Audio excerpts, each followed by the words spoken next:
Self-ownership includes the right to decide what substances we're going to swallow, snort, smoke, or inject. My body, my choice. We are in the middle of a population-wide experiment here that we have not thoughtfully considered. Pretty much every objection that you can raise against an illegal drug can be raised with equal or greater force against alcohol.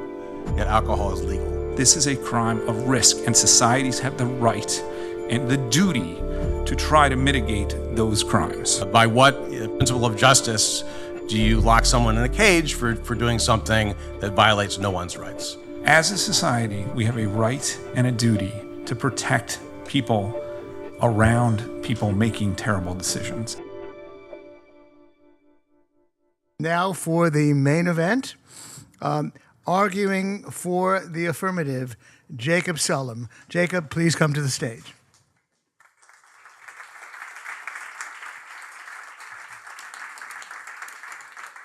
Again, tonight's resolution reads that Jacob will be defending, except for laws prohibiting the sale of drugs to minors and driving while impaired, all laws that penalize drug production, distribution, possession, and use should be abolished, along with special sin taxes on drugs. Taking the negative, Alex Berenson. Alex, please come to the stage.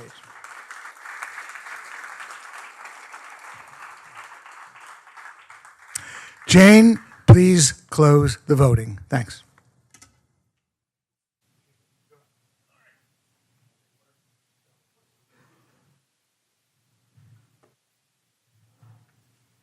Thanks, Jane.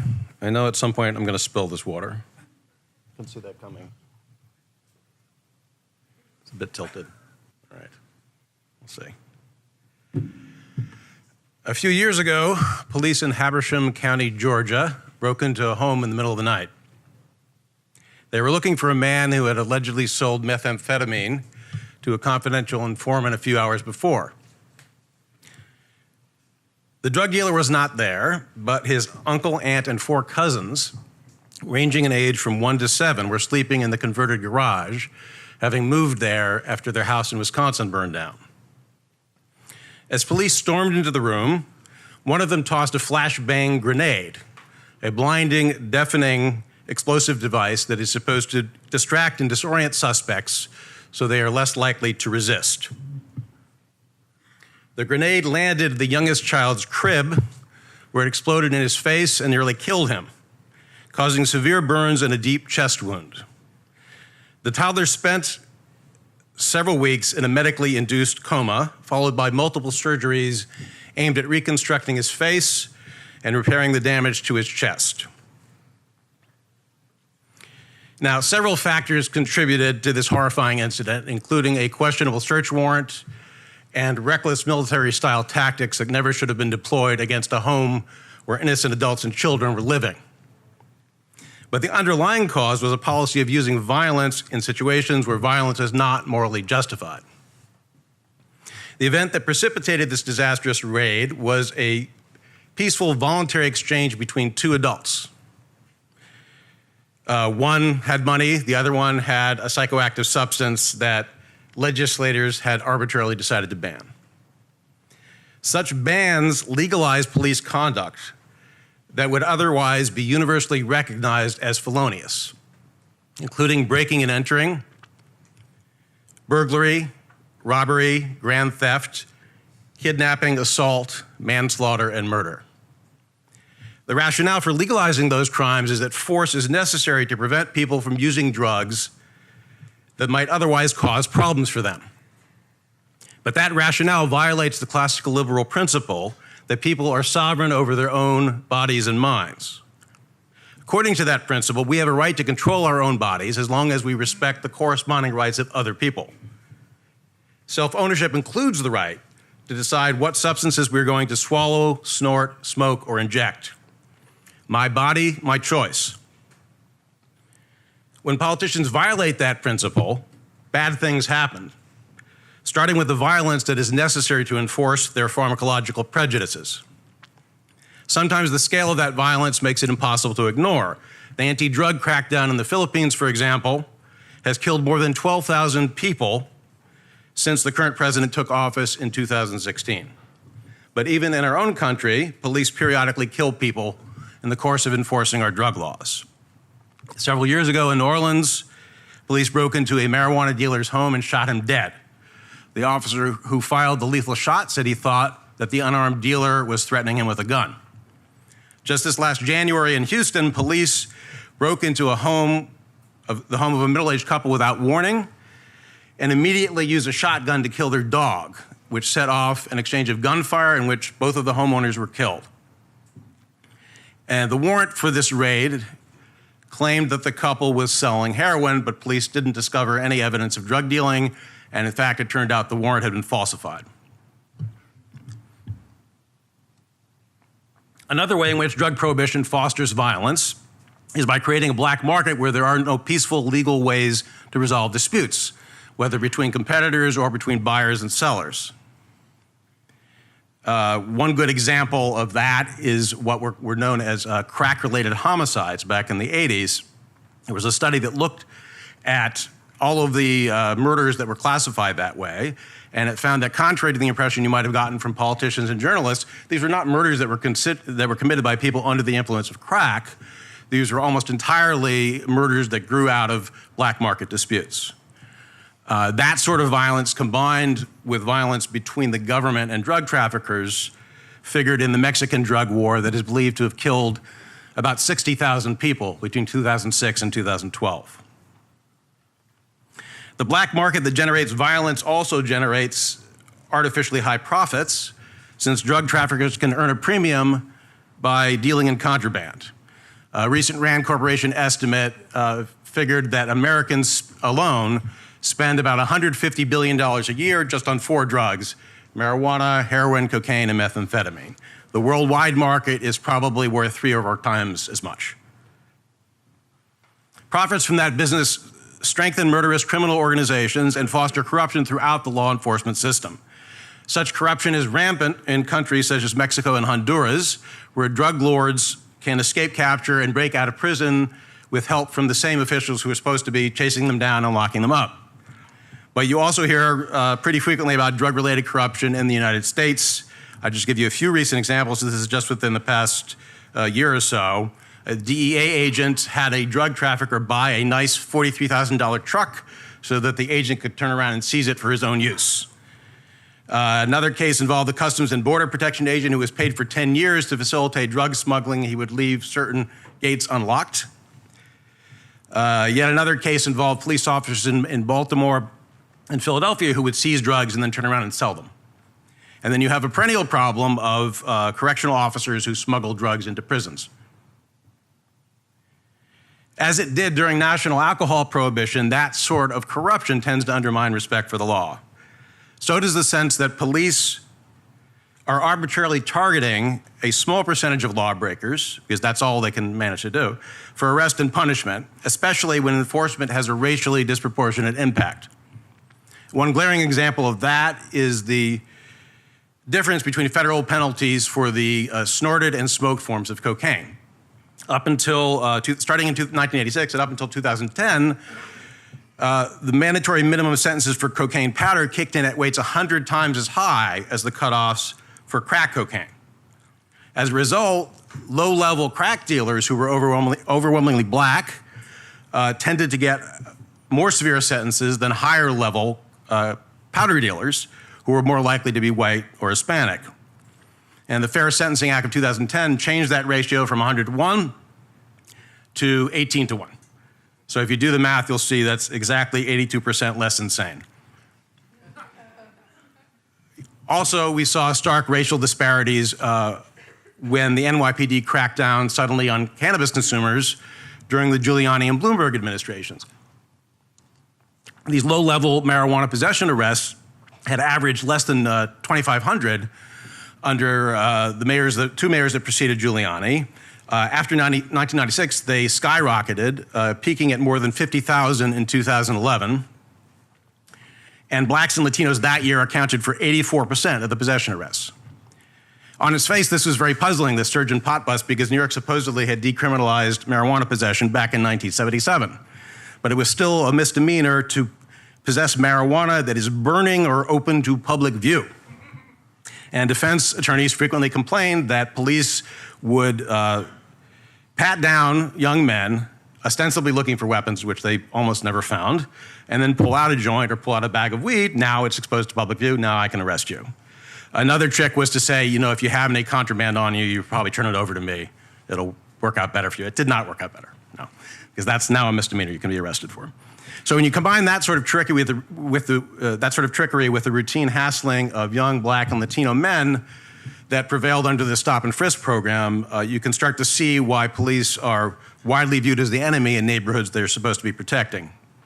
And those disparities that you saw in New York are seen throughout the country. The ACLU estimates that nationwide, Black people are about 4 times as likely to be arrested for marijuana possession as white people, even though the rates of cannabis consumption in the two groups are about the same. Altogether, police in the United States made more than 660,000 marijuana arrests in 2018, more than 9 out of 10 for simple possession. So this is not dealing, it's not manufacturing. Most people arrested for possessing small amounts of marijuana are not going to spend a lot of time behind bars, but there are these long-lasting ancillary penalties that make it harder to obtain an education, get a job, find housing. Altogether, including all drug offenses, police in the United States made 1.7 million drug arrests in 2018.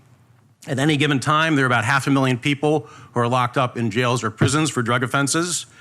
Drug offenders account for about half of federal prisoners and about 15% of state prisoners. Arresting all of those people for conduct that violates no one's rights unjustly deprives them of their liberty and impairs their life prospects. It also hurts their families and communities.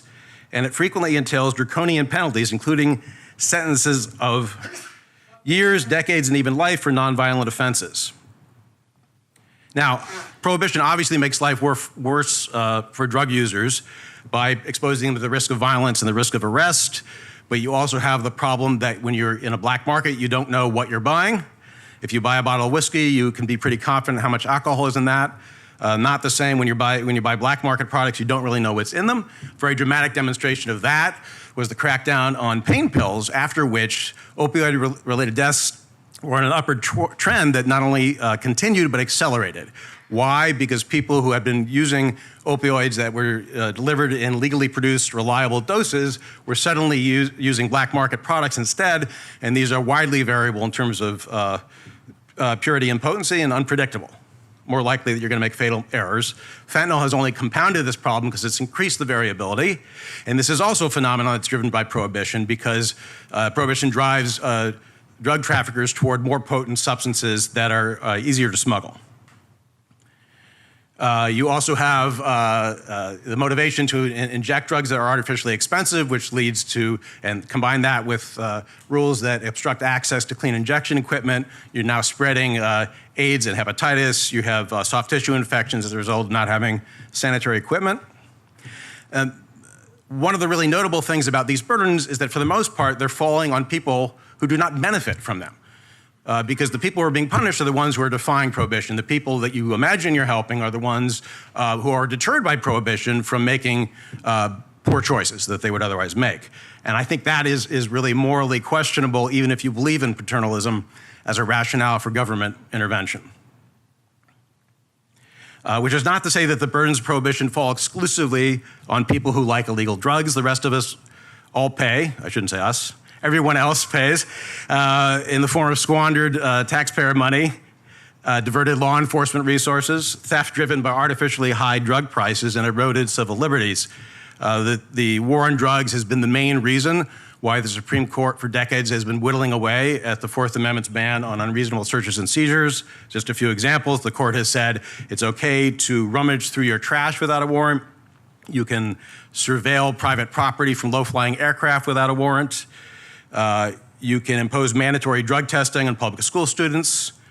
You can get search warrants based on anonymous informants who may or may not exist, and they often do not exist. And you can justify a search based on a cop's report of a dog's signal.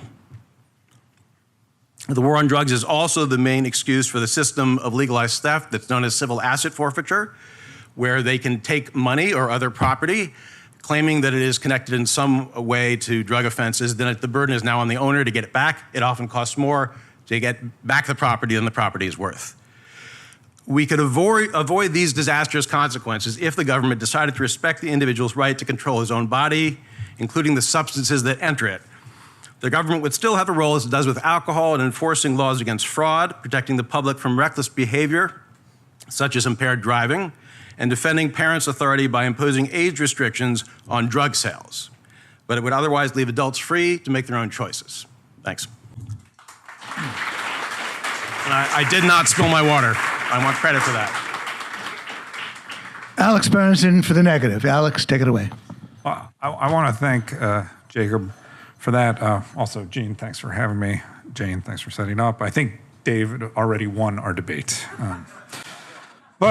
So it's sort of funny that I'm up here because until a few years ago, I was a reporter for the New York Times who mainly covered the legal pharmaceutical industry. And for the last few years, I've been writing spy novels. And then this year, at the beginning of this year, I wrote a book about cannabis, which attracted some attention. And I think that's why I'm here. But it is sort of strange that I am one of the seemingly leading voices in the nation now about why we should keep cannabis or not legalize cannabis, why we should keep it in at most a decriminalized state, and now I seem to be broadening that to talk a little bit more about drugs in general.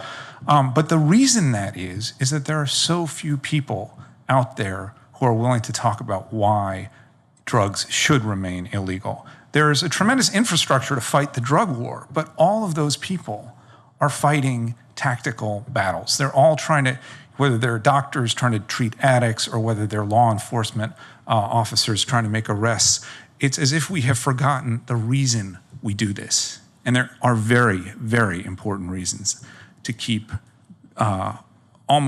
keep drugs illegal. And we discuss decriminalization versus prohibition, what those terms mean, but why it is as a society that we should have bans on drug use. Jacob and the libertarians and on the other side, liberal policy groups have really seized the philosophical high ground here, and they've been making the same arguments over and over and over again for 30 years. What was so striking to me about Jacob's discussion was that he could have said it 30 years ago, actually, or 20 years ago, or 10 years ago, and yet so much has changed in the last 30 years that really puts the lie to a lot of those arguments. The drug legalizers, sometimes they call themselves drug reformers, and I admire Jacob for having the guts to say it, to call himself a legalizer. They really make the same arguments over and over again. There's sort of an inherent amount of drug use in society. We can't change that. We can't reduce that. We can, it's going to rise or fall on its own. We can only manage it and manage the consequences. We can't stigmatize use. That just hurts people who are using. That just discourages them from getting help and drives them underground. The harm of the use is mainly to the individual, and that's where we should focus our attention. Jacob said problems for them, problems for the user. Let's focus on the user and his or her problems. Let's not worry about the people around the user and the problems that use may cause. The harm to society, as Jacob said explicitly, comes from the drug war, not the pharmacological consequences of drug use. And thus, obviously, the drug war is a mistake. Some people will go so far as to say the pharmacology of drugs does not drive addiction. That addiction comes from trauma growing up. That most people who use heroin even do not get addicted, which is true, by the way. A majority of people who use do not get addicted, and therefore we shouldn't think of the drug as the problem. The drug is the solution the user is using to treat some other problem in his or her life. Oh, and another point legalizers like to make is that all drugs are basically the same. Caffeine is alcohol, is methamphetamine, is heroin. Everything is the same, and therefore they all deserve to be treated under the same legal scheme. Jacob used the word arbitrarily to discuss efforts to introduce distinctions there.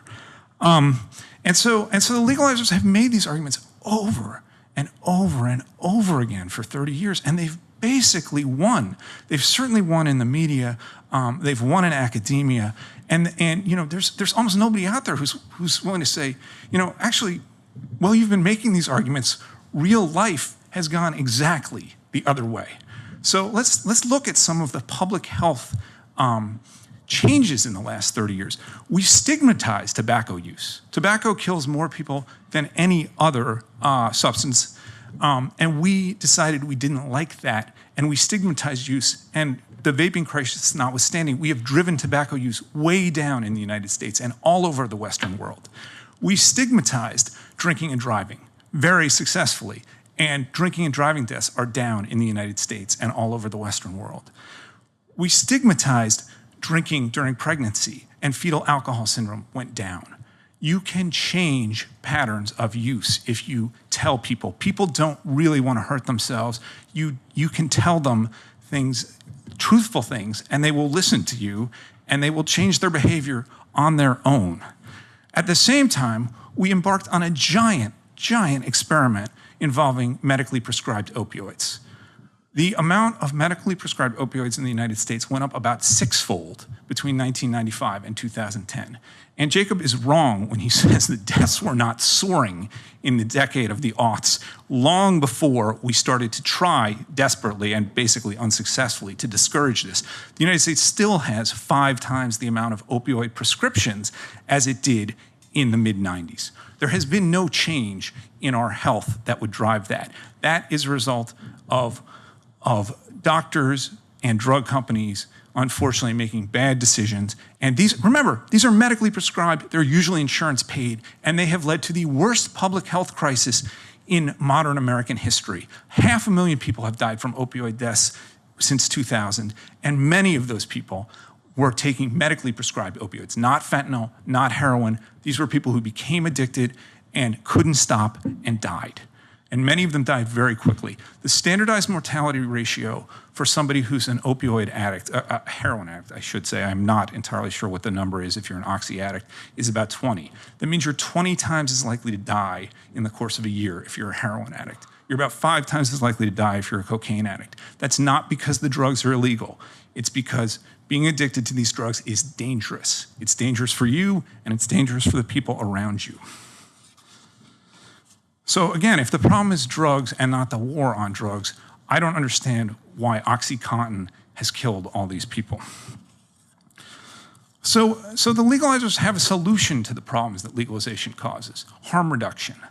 Harm reduction means trying to fix addiction generally, trying to fix problematic use. And how do we do that? We do it with rehab. We do it with empathy for the user. We do it with support for the user. Unfortunately, none of those things actually work. The only thing there are only 2 ways to convince people to quit using drugs. One is for them to quit on their own, and the other for opioid addicts is to give them what the harm reduction community euphemistically likes to call medication-assisted treatment. Medication-assisted treatment means giving somebody who's an opioid addict a different opioid that you hope won't kill them.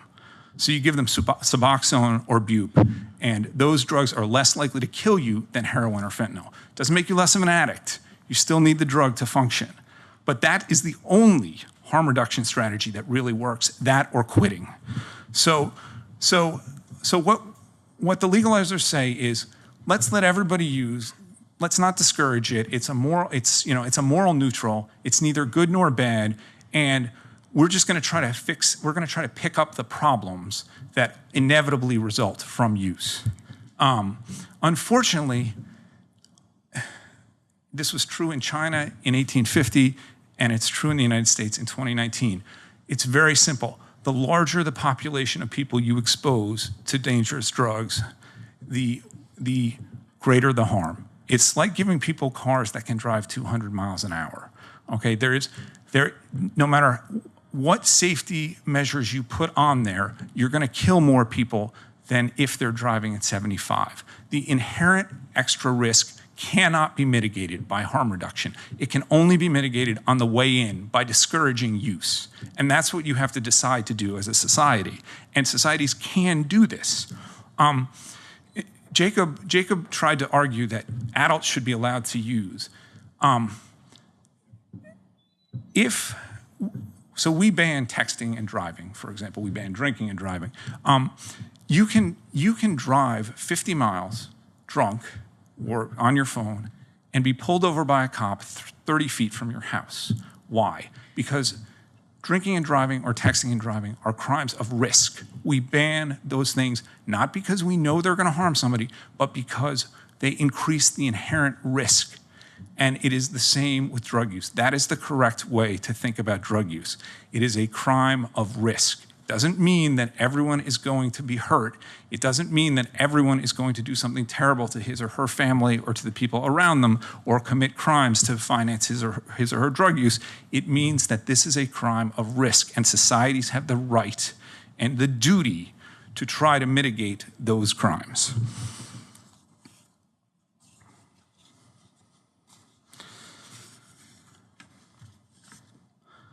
So obviously, I know more about cannabis than other drugs.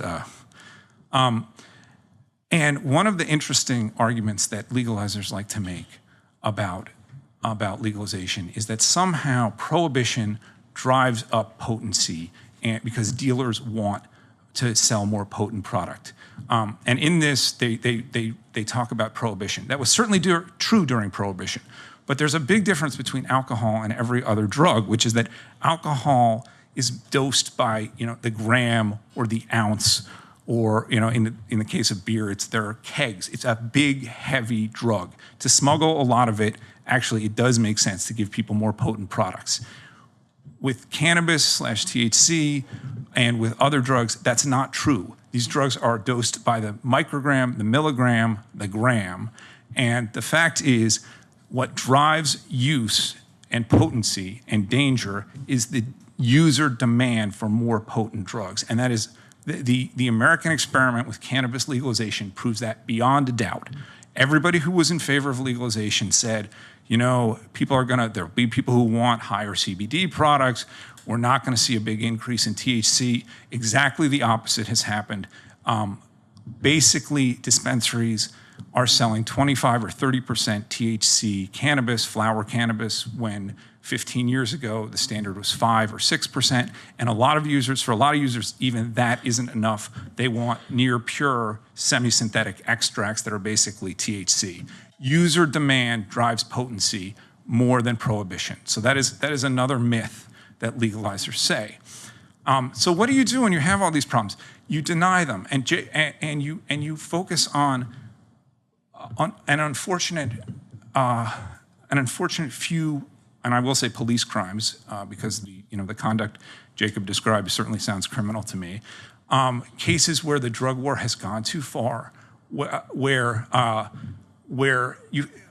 police have acted unethically or illegally, and you ignore the fact that the vast majority of child deaths in the United States, and the United States has far more child deaths than any other industrialized country, and I'm talking on a per population basis, come at the hands of people using. Okay, the legalization community has focused our attention very successfully on the harm that users face. And it has somehow distracted us from the fact that it's actually the user's actually benefiting from his chemical euphoria on some level. The real harm, the truest harm, comes to the people around the user, the innocents who have to deal with addiction, and innocents, most of all, children whose parents are using and can't take care of them. And for every case that Jacob mentioned, I could unfortunately tell you 10 of parental drug users who did horrible, horrible things to their kids. Okay, so we have a right and a duty as a society to discourage drug use. Now, we can discourage it legally. We call that prohibition. We can discourage it through ad campaigns. We can call that stigma. I would lump all of this as prevention. And we can make distinctions between different drug classes, and we can make distinctions between the harm that they cause, and we can and should do that as a society. We should not just say, this is a moral neutral, and we can't control it, and all we can do is clean up the after effects, because that's not true, and it leads to higher use, and higher use inevitably results in more harm and more death. Thank you.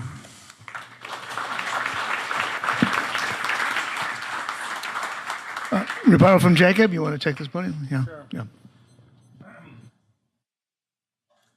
So I want to explain why I say the drug laws are arbitrary. Not that all drugs are the same or have the same costs and benefits, but for example, pretty much every objection that you can raise against an illegal drug can be raised with equal or greater force against alcohol, yet alcohol is legal. So the laws are arbitrary in that sense. They're not based on a scientific evaluation of the hazards of each substance, which leads to a decision about the legal status. Alex mentioned several things, positive things that were accomplished without prohibition. Decrease in smoking, which has gone down dramatically over the last few decades. Decreases in drunk driving, decreases in heavy drinking during pregnancy. We didn't ban alcohol, we didn't ban tobacco. In terms of opioid prescriptions and opioid-related deaths, certainly it's true that people were dying after using prescription pain pills, typically, by the way, in combination with various other drugs. The data out of New York City indicate that 97% of so-called overdose deaths are actually involve combinations of drugs. Drug-related deaths have been going up since the late 50s, actually, and this is all happening under prohibition. This is a long-term trend, and you're looking at people engaging in reckless drug behavior, possibly getting more reckless. For sure, the availability of pain pills has something to do with the fact that pain pills were used, but it doesn't mean that none of this would have happened in the absence of the increase in prescriptions. And in fact, as I mentioned, when prescriptions were brought down by the government, you actually saw an acceleration of the trend. Why is that? The acceleration of the upward trend in opioid-related deaths. The death rate among heroin users is roughly 8 times as high as the death rate among illegal or non-medical users of pain pills. It makes it more dangerous, not less, to crack down on pain pills. Alex poo-pooed the idea of giving people substitute opioids that are in controlled doses that are less likely to kill them. I think that's a good thing, that they're less likely to die. If we're worried about people dying, we should try to reduce the harms associated with drug use. It doesn't make sense to take somebody who is used to using a certain drug every day and throw them into the black market where the drugs are far more hazardous. I would point out availability doesn't automatically translate into higher addiction rates. Opioid-related deaths or drug-related deaths were actually going down prior to the Harrison Narcotics Act, prior to the beginning of drug prohibition in the U.S.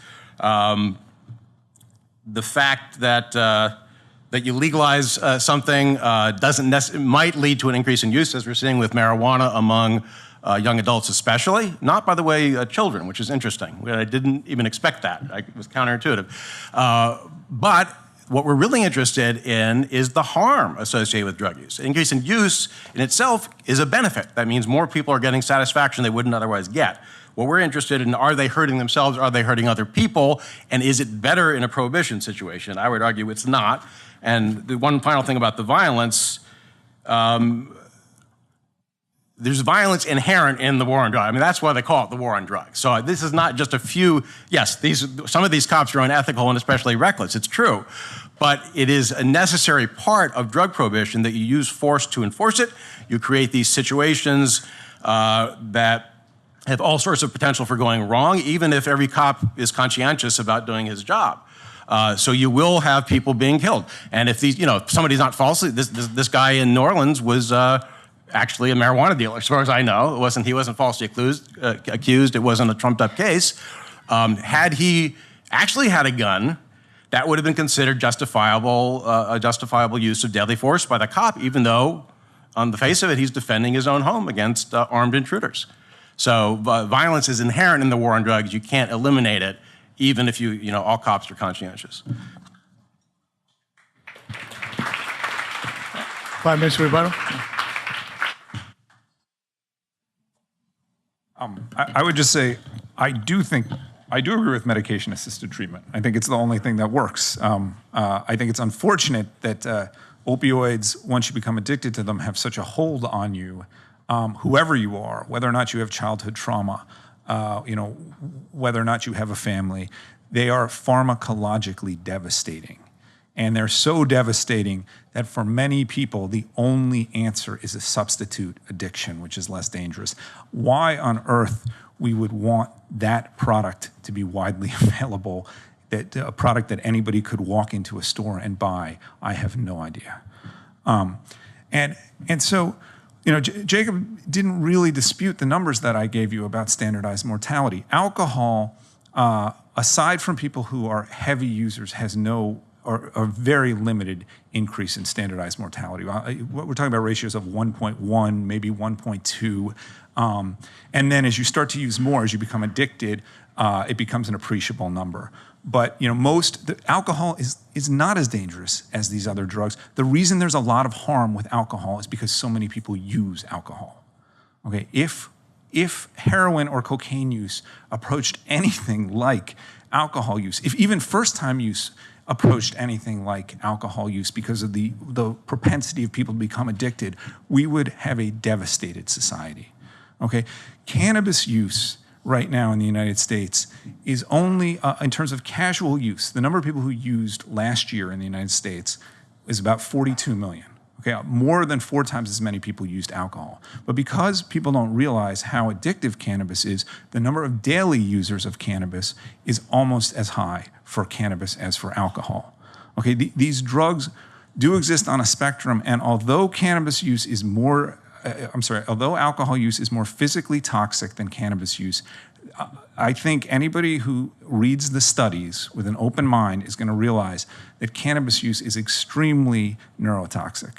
Okay, there aren't too many drugs that can produce psychosis in people after a single use, and cannabis can, not permanent psychosis, but when you have your edible and you wind up in the ER because you think your friends are aliens, you've had an episode. It's true, it happens.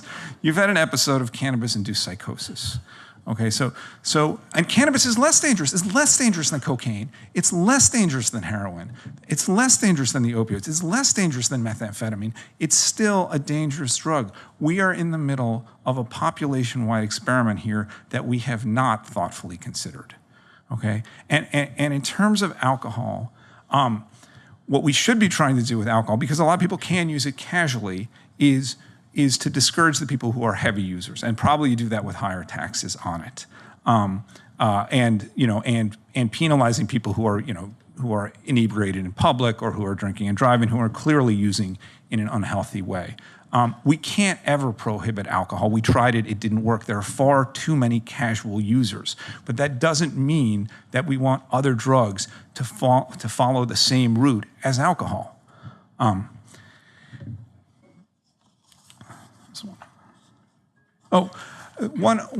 last point. Jacob, I think, would certainly agree that the war on drugs has been aggressive for a long time. Crime in the United States decreased dramatically between 1999 and 2014. We successfully, apparently, prosecuted a war on drugs, reduced crime rates nationally, reduced homicide rates, reduced rates of serious violence, and somehow we did all this while fighting this horrible war on drugs. Now, in the last couple of years, we've sort of taken the brakes, or we've put the brakes on the war on drugs a little bit. We've taught, marijuana arrests are actually down. The legalization lobby is increasingly powerful in cities like Philadelphia and Dallas. There's there are prosecutors who are openly in favor of legalization. And guess what? In the last couple of years, both homicides and aggravated assaults have started to go up again. The pharmacological effects of drugs are the same whether they're legal or not, and so we should discourage their use. Thank you.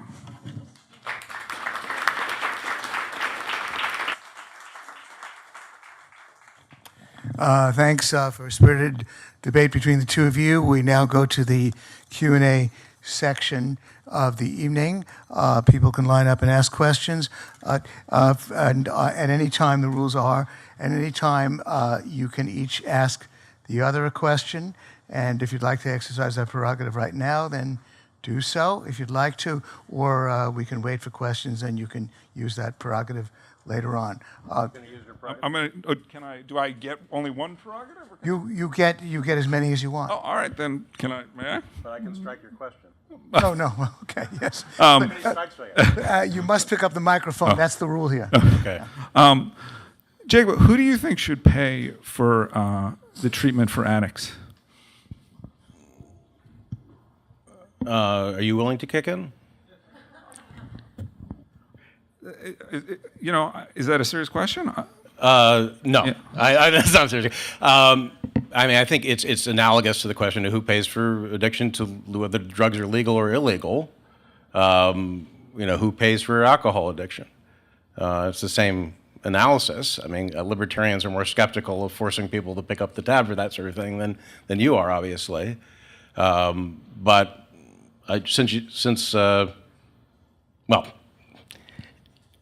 I wanted to press you on the point about alcohol, actually.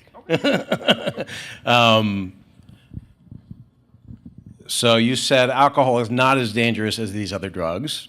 You conceded that it is physically, like heavy drinking is physically more deleterious than heavy pot smoking, correct? Absolutely. Okay. So also in terms of affecting driving ability, That is not clear. marijuana versus, I think it, okay. All right, I guess I disagree on that. I think it's very clear that alcohol has a much more dramatic effect on driving ability. You should look at the statistics from the legalized states. But that doesn't go to the relative effect on driving ability. That's established in laboratory studies where they look at how people's performance is affected. But okay, so that's what I'm saying is that is another difference. If you look at addictive liability, I mean, studies typically indicate the addiction rate for alcohol is higher than with marijuana. It actually is higher than in surveys. I mean, do you buy this idea that exposure to opioid pain pills in itself causes addiction, or is it a function of the circumstances? I think it causes addiction. I mean, there are going to be people who are more vulnerable, but if you expose everyone in this room to a course of OxyContin for a month or a week, some of those people will become addicted. Some, but the vast majority not. Yes, the majority not. I don't know if I'd say we can argue about that. I mean, how many people here have used opioid pain pills? Okay, show of hands. Yeah. Let's turn on the lights. Okay. Can't see. Okay, and how many of you, after your pain was gone, had trouble giving it up and became addicted? Okay. I don't see any hands. So that's 100%. We're not addicted. There actually was a hand. No, but actually, if you look at, there was one hand. Okay. So, but if you look at the data on drug use disorder, right, among people who use, whether for medical or non-medical purposes, it's about 2% in a given year versus something like 9% of alcohol drinkers who have alcohol use disorder in a given year, which again suggests that alcohol is worse or more dangerous in that respect. So, I mean, there are ways I'm sure which alcohol is better too, but it's tastier for one thing. But so I think it goes to the point of that the distinctions drawn by the drug laws aren't really based on an objective evaluation of the risk. Okay, the simple question to you, Alice, was that you do not want to legally prohibit alcohol use, and the answer is, the question was again, why? No, I do not think we should do that. But I also think that if we're going to talk about, and the best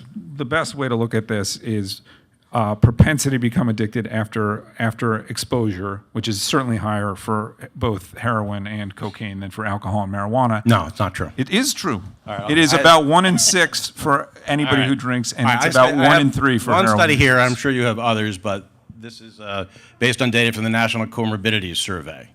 Okay? So alcohol comes in higher than cannabis or prescription analgesics.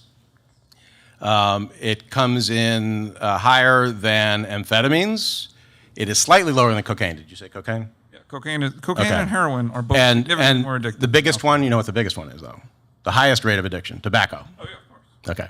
So, by the way, so we're again, all addicted just to goes to the point that these distinctions don't dictate what the laws say. And the other aspect of this is, I mean, you mentioned, bringing down smoking, is that you have to distinguish between addiction and the damage that addiction does. Because addiction in itself is not necessarily damaging. People can be addicted to coffee, as you mentioned. It generally does not cause people much of a problem if they're addicted to caffeine because they can get it readily. It doesn't have serious health effects. It doesn't disrupt their lives. And you can separate nicotine from the smoking, which of course we've done with e-cigarettes. You have something that people can use throughout the day. It's not going to have a serious harm, certainly much less dangerous than smoking. And so you've reduced the impact. That's harm reduction, right? Okay. Alex, that was a long question from from Jacob. Do you have any answer you want to give? Do you want to give it? You have a question, Jacob? I don't know if that was a question or a question, a comment, I'll or as an old professor of mine, like to say questions, comments, or short speeches. Okay. So anyway. Okay. All right. Question from the audience. It's just ask a question as a question. No need to identify yourself. Right. So, Alex, would you prohibit marijuana, medical marijuana? That has not been brought up, which kind of surprised me. Sure. And then for Jacob, are there any studies, empirical studies, where drugs have been legalized, such as Colorado or Portugal, and what are the results? Has drug use increased or decreased? Good question. So Alex first. So this will probably be my most unpopular answer of the night. I don't really think there is any such thing as medical marijuana. If you look at the studies around cannabis, aside from a couple of very, very narrow conditions, randomized clinical trials have never shown that cannabis works to treat nearly any of the conditions that it's said to treat. And that, by the way, even applies to pain. Okay, you can imagine what the market for a legal prescription non-opioid painkiller would be in this country right now. It would be somewhere. It would be $5 or $10 or $15 billion a year. A company called GW Pharma, which is a cannabinoid pharmaceutical company based in the UK, for years tried to produce a THC CBD blend that it was going to get FDA prescription approval for to market as a painkiller. That effort collapsed in 2015 and 2016 when the largest clinical trials of Sativex against placebo, not against opioids, showed no benefit in pain. For reasons that actually are even a little bit unclear to me, cannabis does not really work in pain. The conditions that THC and cannabis are said to work for, again, there's almost no evidence. CBD and possibly other cannabinoids may work in other conditions. CBD is Epidiolex, is FDA approved. It's a prescription drug to treat epilepsy in children. That's great. I'm all in favor of that. I'm glad insurance companies are covering it. But that does not mean that medical marijuana is a thing. It's not a thing. I would actually be in the efforts to encourage people to use marijuana for mild psychiatric conditions are among the worst parts of what the cannabis lobby has done in the last 15 years. If I had to choose, I would choose full recreational legalization over medical legalization, because at least then we would be talking about this as a drug, not a pretend medicine. As the head of a cannabis company said to me a couple of weeks ago, the condition it treats is called not being high. Do you want to address that question, Alex, before you? Yeah, just briefly. I mean, I actually sort of agree with Alex that the medical benefits of marijuana have been oversold. We can agree on that.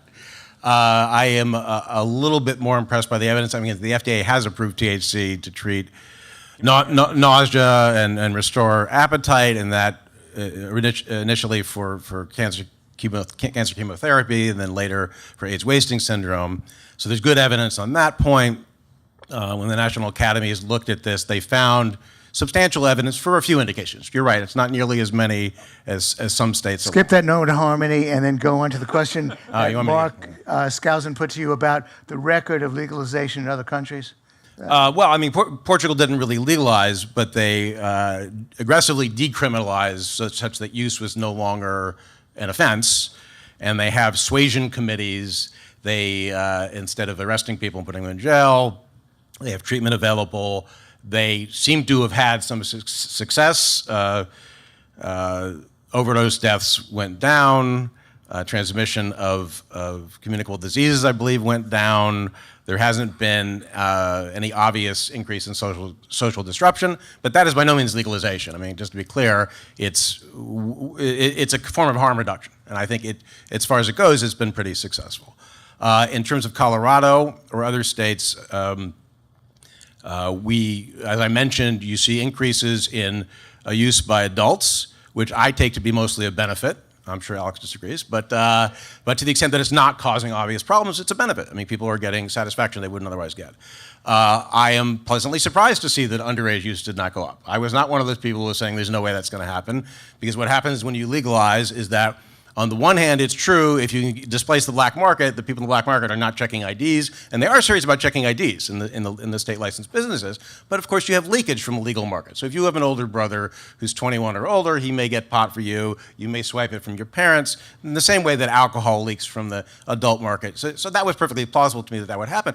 It's kind of amazing that it didn't happen, or hasn't happened so far. And in fact, it's gone down slightly. Teenage marijuana use in Colorado, and possibly there's something to this idea that when you legalize it and your parents are using it, it's not cool anymore. I'm not sure, but that's sort of interesting. In terms of other indicators, one thing that was legitimate, another thing that was legitimate to be concerned about was an increase in stoned driving. People would argue this is just going to add to the problems created by alcohol. It is possible that it could reduce the problems created by alcohol to the extent that marijuana is a substitute. That remains unclear whether it's actually serving as a substitute. If people are drinking less, as I mentioned, alcohol has a much more dramatic effect on driving ability. So yes, if you have more stoned drivers rather than drunk drivers, that's a net improvement for public safety. It's not clear what's going on in states like Colorado. Yes, you do have an increase in people testing positive for marijuana, but it does not, and who were involved in crashes, it does not mean they were under the influence at the time of the crash or that the marijuana use caused the crash. So it's very hard, based on those data, to figure out whether marijuana is actually causing accidents that otherwise would not be happening. So I have to push back on this because that's just completely untrue. Basically all the stuff about driving. Here's the truth, and you can go to the Colorado DOT and look this up. You can go to the Washington DOT and look this up. Overall driving deaths in the states that legalized first are up about 35 to 40% since 2014. Now that's more than the national increase in driving deaths. Even if you adjust for vehicle miles traveled and population, it's significantly more. That's A. B, driving deaths where people were under the influence of THC, and you can distinguish. It is not true that you cannot distinguish between active and inactive metabolites of THC. They do it in tox screens. Driving deaths in which people were under the influence of the active metabolite of THC, it's called delta-9 THC, not THC-COOH, which is the inactive metabolite. Those deaths have approximately tripled in Washington state. They have approximately, I believe, doubled in Colorado. I'd have to check that. There are a couple of things at play here. People generally will not chug vodka while they drive. They will vape and drive.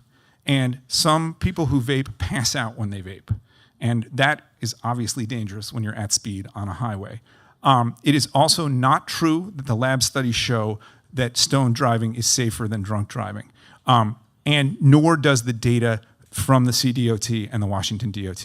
So we are all entitled to our own opinions about legalization, but the facts about what's happened on the roads are clear, and they are not that legalization has made the roads safer. The roads are demonstrably less safe in Colorado and Washington right now.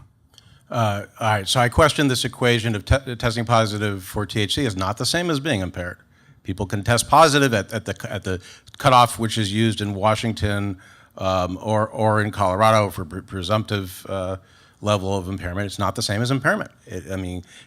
People, especially people who are regular users, will drive perfectly competently at levels that are above the legal cutoff. It's not equivalent to being impaired. You can't just assume based on the THC blood level, and the National Highway Traffic Safety Administration has made this very clear. You cannot equate THC blood levels to impairment. Unlike with alcohol, it just does not correspond. I particularly love this argument because if the alcohol industry, if the spirits industry said, heavy drinkers probably can drink 2 or 3 times as much, so their BAC levels for impairment should be 3 times as high, they would be tarred and feathered, but the cannabis industry will make this argument with a straight face.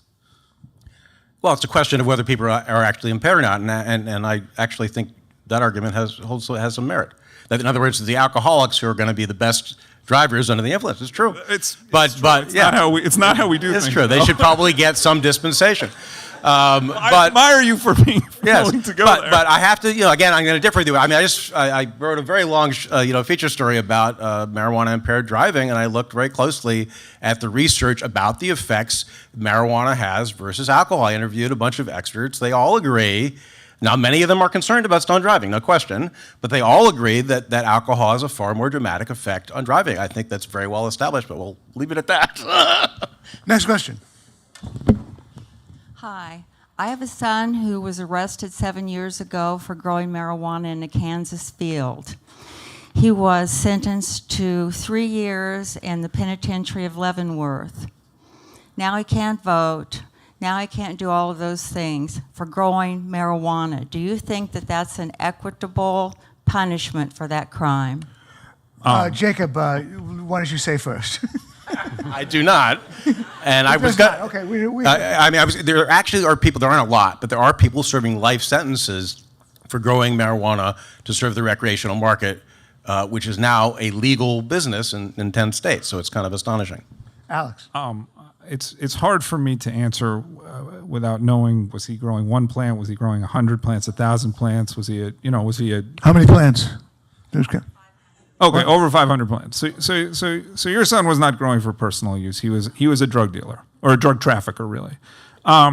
Is 3 years an equitable sentence for that? I don't know. I do think, by the way, that in general, and this is a whole different topic, your time should be your time. In other words, once you get out, you should not face not being allowed to vote. You should not have to disclose that, certainly for nonviolent felonies, and this is a nonviolent felony. So it's a different issue, but that's a criminal justice issue. I think sometimes people get confused that ending marijuana prohibition, or fully legalizing marijuana, I should say, because we've really ended marijuana prohibition, but fully legalizing marijuana would somehow end these broader issues with the criminal justice system and the social justice issues, and that's not really true.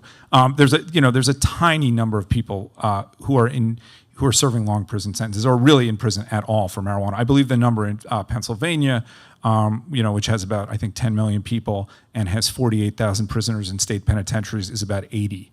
So, this is not something that a lot of people are in prison for. I'm not saying people don't get arrested, and I'm not saying there aren't racial disparities in those arrests. But when you look at who's actually in jail, in prison, it's not very many people. I guess I question the idea that if you decriminalize, possession of small amounts, that means you repeal prohibition. I mean, during alcohol prohibition, it was legal to possess alcohol. If you had accumulated alcohol before prohibition, you were perfectly entitled to have that alcohol and to drink that alcohol. They even created loopholes for supposedly non-intoxicating fermented beverages. Or for medical use. So that would be like growing your own pot. But there was no commerce in it that was legal, except for the medical purposes, which you probably like that example. You can get a prescription for alcohol during alcohol prohibition. Yeah. Or if you were lucky enough to be Jewish, you had an exemption for sacramental use. Yeah. Not very good wine, but still, it would get a buzz on. Did you want to address the question? But yes. No. My question is, I sense that you don't think people should be arrested or face criminal penalties for using marijuana or having marijuana. That's absolutely correct. Okay. So my question is, how do you justify morally saying the thing we want to prevent is the marijuana use? That's the real crime, but the person who does the actual thing we want to prevent is not going to get arrested. But the person who merely helps them do that by growing marijuana for him, for example, is going to go to prison. It seems, ordinarily aiding and abetting is not punished more severely than the crime that you're aiding and abetting. So how do you justify that distinction? So, you are correct that we cannot have a scheme where the drug is not legal, where we aren't punishing a producer and a trafficker in it. So, that ultimately that is true. So the question is whether or not the user, the individual who chooses to use a small amount for him or herself, or on a daily basis for him or herself, we're going to punish that person. As a practical matter, we're not. There's 40 million people used cannabis in 2018. We're not going to put them all in jail, nor should we. That doesn't mean that we can't have laws against the large-scale, farming of marijuana, the trafficking of marijuana, and if we're going to have those laws, you're right, they have to have some teeth. For clarity, are you saying, Alex, my clarification, you're saying then that heroin users, cocaine users, any user of an illegal drug is not committing a crime? We're talking specifically about cannabis. But in other words, cannabis users, they're okay, but users of the other drugs, they go to prison. I'm not saying that they go to prison. Okay. They could go to prison, more likely. I'm saying, yes, they could go to prison. That's right. For possession and use of these more dangerous I see. Okay. drugs. All right. I see. Okay. Just a clarification. All right. Yeah, go ahead. If we're going to be serious about this and talk, specifically, obviously those people should be sent to drug court first. They should have, multiple chances. But at some point, if the laws against use are going to mean something for these drugs, if we are going to make distinctions, which to my mind are non-arbitrary and are based on the danger of the substance, then at some point we might say this drug is dangerous enough that your continued use of it is a crime, not just something where you're going to be sent to drug court. It's a crime. I see. Next question. Thank you both for debating tonight. Alex, you've been arguing that drugs are a risk to society and that that's why they should be banned. If you ever tried to buy life insurance, you know that your premiums go up if you're a smoker. So given the proven health risk to society that tobacco causes, why should that be legal? And after that woman who reminded me of my mother, and I can only imagine, I'm in jail for growing some pot. Why shouldn't all the tobacco growers be thrown in jail as well for producing a harmful substance? Thank you. So I think you misunderstand a little bit. It's not so much the harm to society, it's the harm to people around the user, okay? And tobacco doesn't cause psychosis or violent behavior. Alcohol can, that's true, but if you draw a line, okay, and you put caffeine and tobacco on one end as least likely to cause psychosis, and methamphetamine, the hard stimulants, PCP, LSD on the other end as most likely to cause psychosis, and you track that line, you will see that societal disapproval of those drugs roughly tracks that line because people don't like psychosis, they're scared of it, they're scared of the violence it produces. Okay, the opioids are sort of in the middle. They actually don't cause psychosis that often. They have other problems. But that's actually, and that's one reason why the cannabis lobby hates my book so much, because it says you've been saying that cannabis is down here, and the truth is it's much, much higher than you think, and that makes a difference to how we legalize. So there's the tendency of drugs to cause violence, and then there's the tendency of drugs to cause the specific kind of violence that psychosis produces, which is more random and more likely to be targeted at people who had nothing to do with the user. And that is scary for society, and it should be. But you still make an exception for alcohol, as you said. Alcohol tends not to produce psychosis except in late-stage users. It does produce, but I mean, and I'm not saying alcohol doesn't produce violence. I'm saying that it doesn't produce psychotic violence as much. Okay. Comment about that question? Or you want to? Well, I mean, I don't. You can pick any particular concern. Violence is one of them, and it will not track very well with the distinctions that the drug laws have drawn. I don't know if we're going to get into your book very much, but the experience of most people is that marijuana is not a drug that tends to make people violent. The studies, which I know you question, but the studies of the effects of marijuana do not suggest that it is associated with a violent crime. That's not true. The studies that you dismissed, I'm talking about. In other words, when the Office of National Drug Control Policy commissioned a report from in 2012 from Rand Corporation, they flatly stated that marijuana does not lead to crimes of violence. You disagreed with that, but it is a study nevertheless. It's 8 years old. And most of the studies that I cite in my book have been published since then. If you give a bunch of people who've been screened against any psychotic tendencies or any history of psychosis small amounts of cannabis in a lab setting, you don't find that cannabis produces violence. That's not where cannabis produces violence. Cannabis produces paranoia and psychosis in a small but real minority of users. And when those people have mental illness, or even if they don't, some of them get extremely violent. That's where cannabis produces violence. All right, let me press you on a couple of things about Anslinger. I'm not the racist stuff. I understand you don't like that. We'll throw that part out. But you seem to be claiming that he recognized what you are now recognizing, right? Many societies have recognized that Egypt recognized, right, India recognized. Hang on, Yeah, let me get to the point, which is that he recognized this connection, in other words, between marijuana use and violence.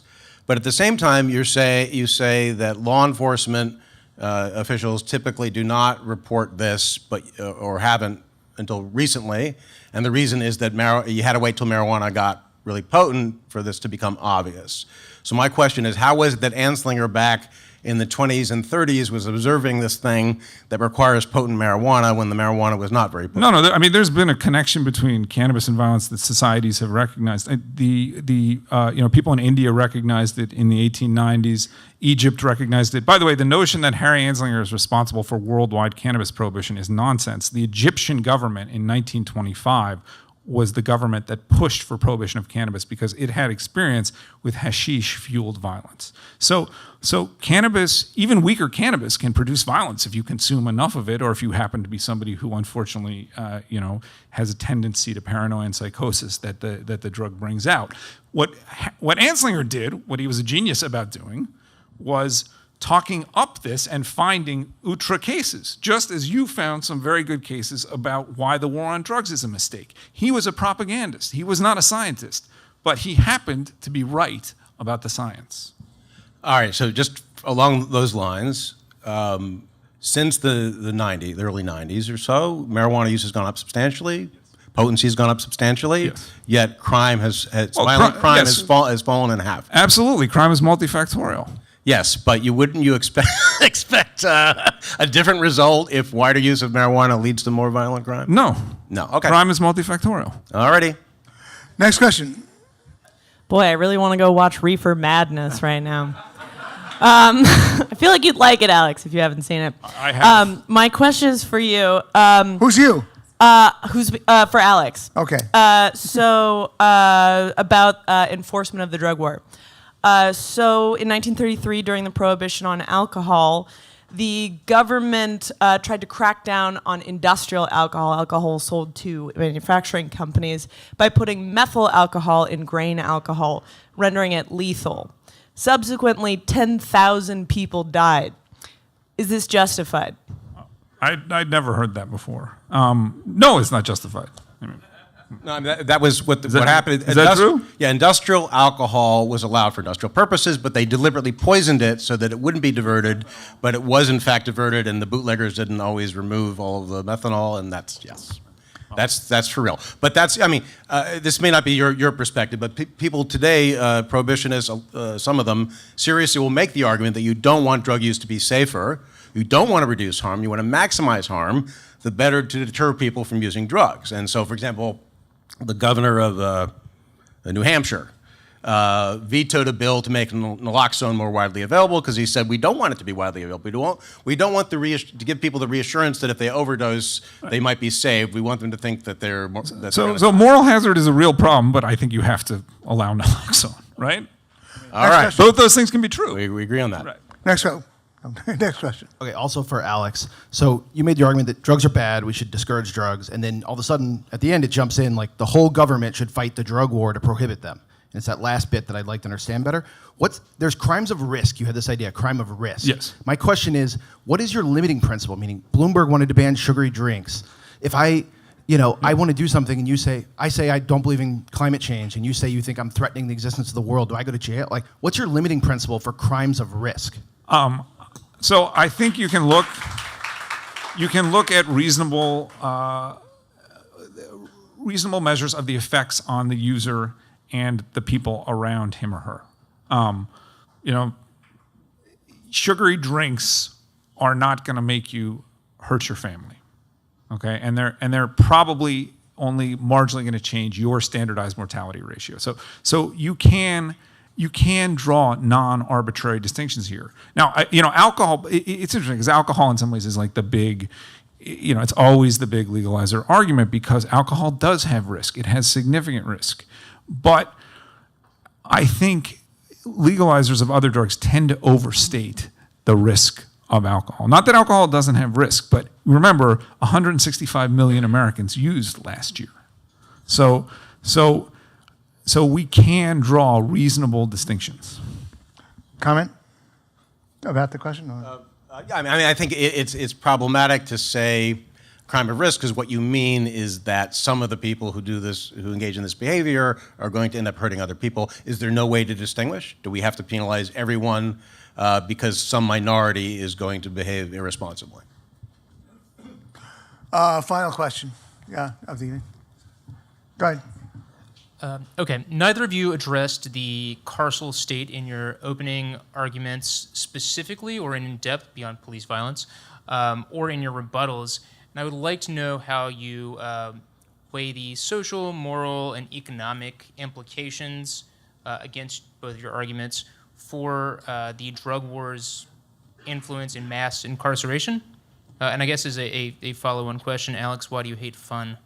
I didn't hear that last one. What does he hate? What? Fun. I'm just high on life, man. I guess what your question is basically about incarceration. Is that what your question? Why were neither of you addressing mass incarceration as part of your arguments or rebuttals?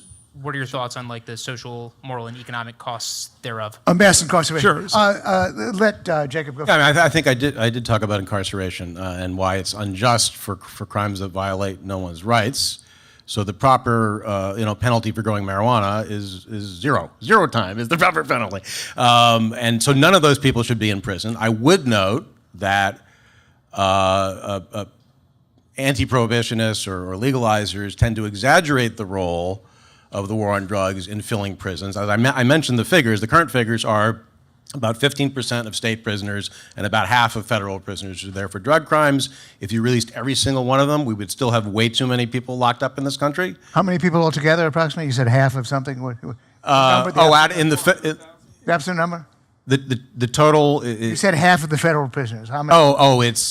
I think it's around 100,000, isn't it? 100,000? Okay. 15% of the federal... 15% of state prisoners. Yeah, so I mean, you're talking about a lot of people. Like I said, it's about 500,000, especially if you include jails, 500,000 people locked up at any given time for violating the drug laws.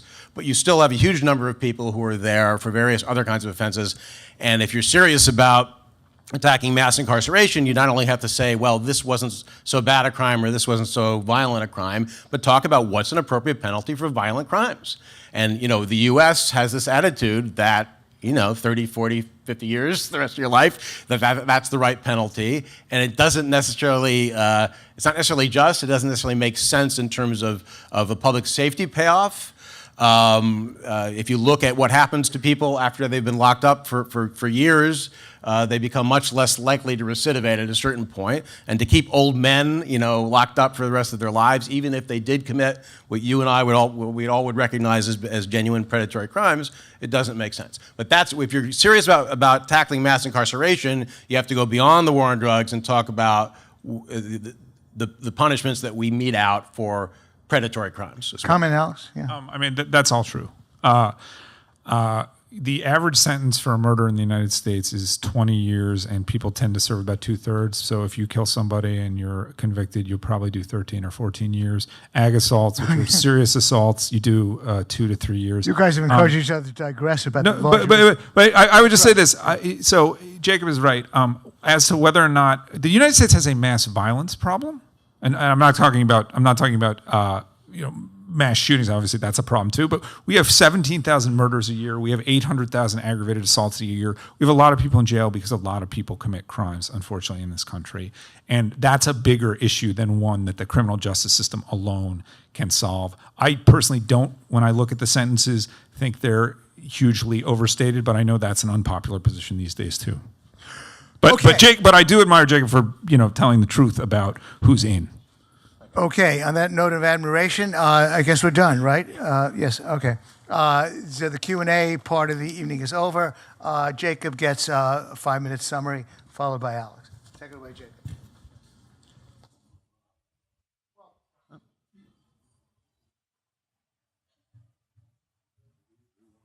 Okay, so all drugs have risks. There's no such thing as a completely safe drug. Certainly marijuana has risks. Alcohol has risks, tobacco has risks, heroin has risks. In many cases, these risks are exaggerated. In many cases, what we think of as being a risk of the drug itself is actually a risk that's created by prohibition. So people, for example, can take opioids for years and years without any serious health damage. Not true of heavy drinking. You will see serious health damage. The real problem is the unreliable quality and potency in the black market. And Alex says, well, drug dealers are supplying fentanyl because that's what drug users want. By and large, that's not true. They will tell you they would rather avoid fentanyl. Fentanyl is much easier to smuggle into the country just through the mail in a small package. You can get a huge number of doses. It's about 50 times as potent as heroin. So the economic incentives created by prohibition encourage the emergence of drugs like fentanyl, and then you have drugs that are even more potent than fentanyl analogs of various kinds. This is something that's being imposed on people. If they had their choice, this isn't necessarily what they would want, although there may be a few people out there who love their fentanyl. For the most part, this is something that's being imposed upon them by both the traffickers responding to the economic incentives created by prohibition. People would prefer to know what they're getting and not, accidentally overdose when they take their drug. So we need to separate out the risks that are inherent in certain drugs from the risks that are created by prohibition, and you have to include when you're tallying up the costs, not just the unreliable potency and the unpredictable potency in the black market, but also all of the ways in which the law penalizes people for using drugs. That's also a cost. Is it justified? To my mind, it can never be justified in principle because you're punishing these people in order to deter other people who you imagine will become addicted and have drug problems if it weren't for the war on drugs. And I guess I just can't get over, I make both of these arguments. I make the moral argument and I also make a cost-benefit argument. And I think that they complement each other. But I just can't get past this idea that you are using force and violence against people who are not violating anyone's rights. And even though Alex wants to go sort of easy on drug users at the beginning, he says if they keep being bad, they're going to have to be locked up. I just don't get that. By what principle of justice do you lock someone in a cage for doing something that violates no one's rights? That's the bottom line to me.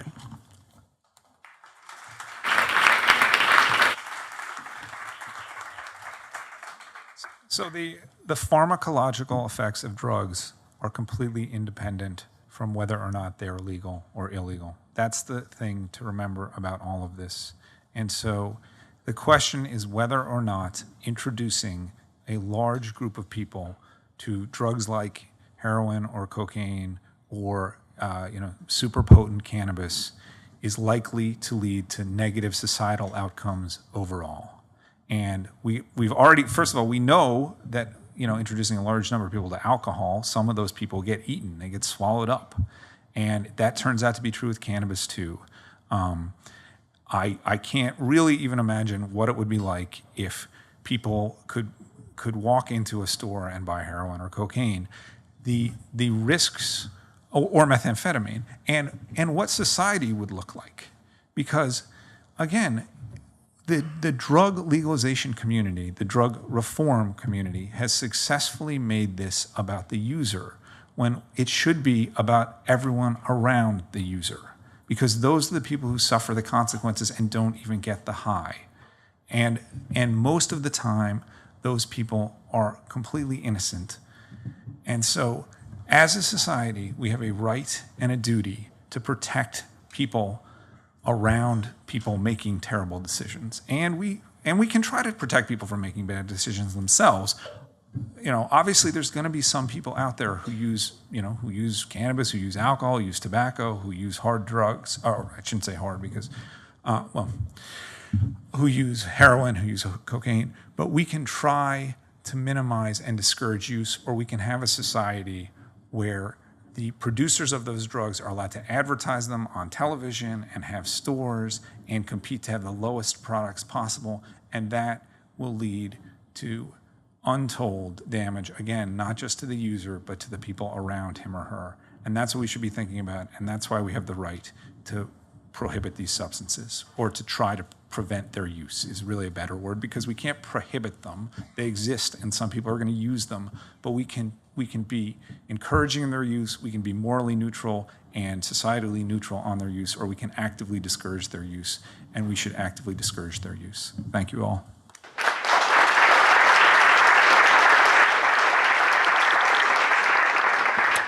Well, thanks to both sides for a very spirited debate. We're opening up the voting, so please vote yes, no, or undecided on the resolution.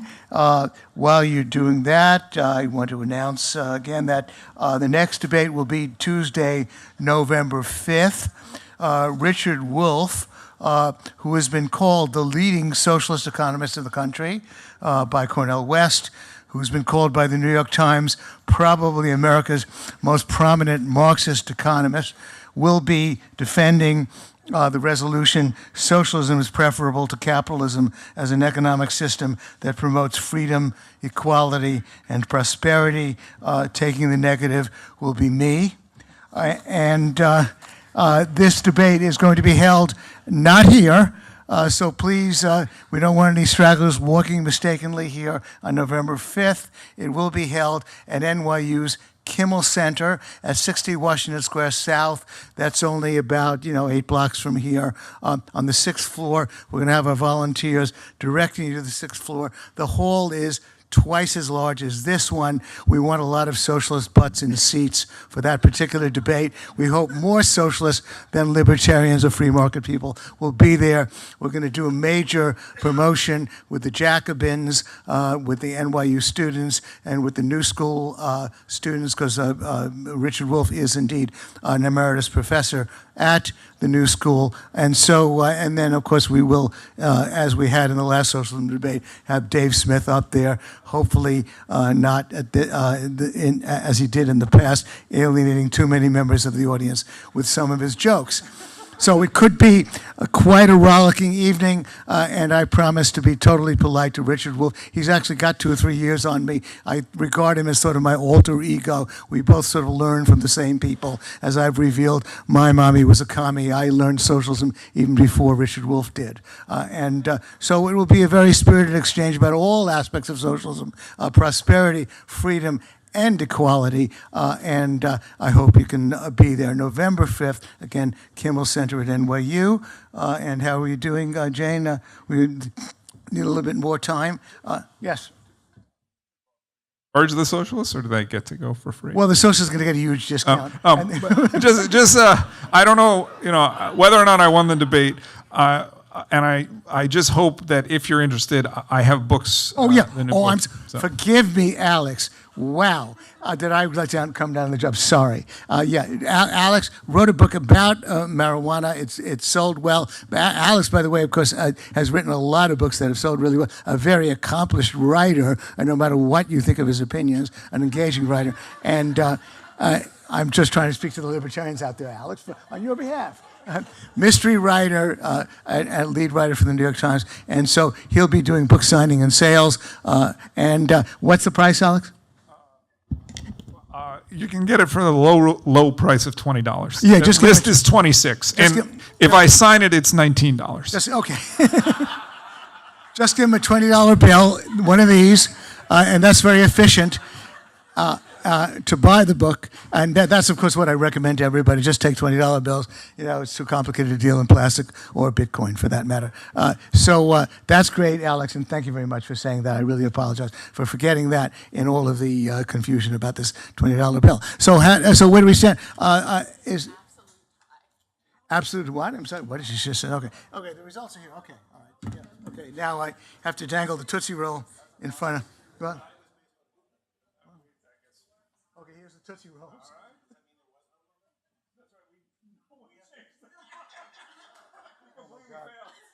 Oh, okay. Well, yeah, exactly. I thought that Jane said it was an absolute high. Honestly, I thought she said that. She actually said it was an absolute tie.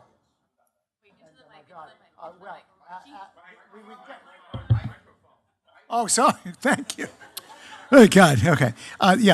We began, a yes vote was 48.78%, yes vote in favor of Jacob, and he rose to 58.54. He gained 9.76% of the vote. And now, because you, Alex, you began with 25.61, pretty good initially, and you rose to 35.37. If you do the math, you two picked up exactly 9.76% of the vote. And so...